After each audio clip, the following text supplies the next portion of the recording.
non, vous voyez le bout de cette grève. Franchement.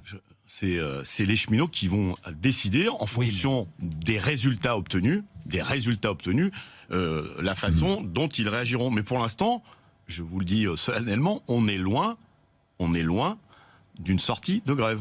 Oui, on est loin, mais il faut savoir le bout du tunnel. Si il faut du concret. Il y a des questions qui restent en suspens. Est-ce que le gouvernement a trop cédé ?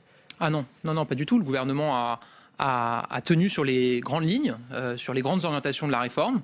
On a précisé des choses, mais c'était normal. Il y avait des inquiétudes qui étaient portées par les organisations syndicales, certaines dans une démarche très constructive qui souhaitaient qu'on précise des choses dans la loi. Ça a été fait. Ça a été fait à l'Assemblée, ça a été fait au Sénat. Et moi, je veux vraiment saluer le travail des sénateurs, de la majorité sénatoriale.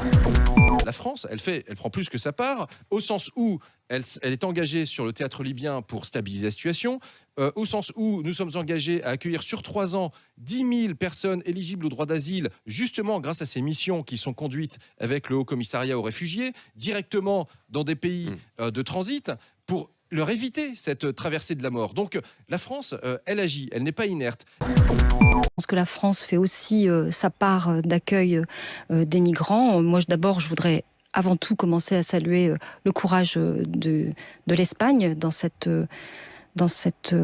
sauvetage qui s'est opéré, parce qu'on parle de sauvetage dans ce cas-là. Ça pose un vrai problème. C'est un malaise européen d'ailleurs, on peut se le dire. Et on ne peut pas se résigner dans cette affaire-là à regarder les bras ballants, ce qui est en train de se faire devant nous. On ne peut pas considérer qu'on a gagné parce qu'on a refusé de traiter une crise humanitaire. Ce dont on parle, c'est d'une crise humanitaire. C'est de plus de 600 personnes sur un bateau en mauvais état sanitaire. Certains sont malades, il y a des femmes enceintes, il y a des petits-enfants, il y a des mineurs isolés. Ce sujet doit être traité comme un cas humanitaire.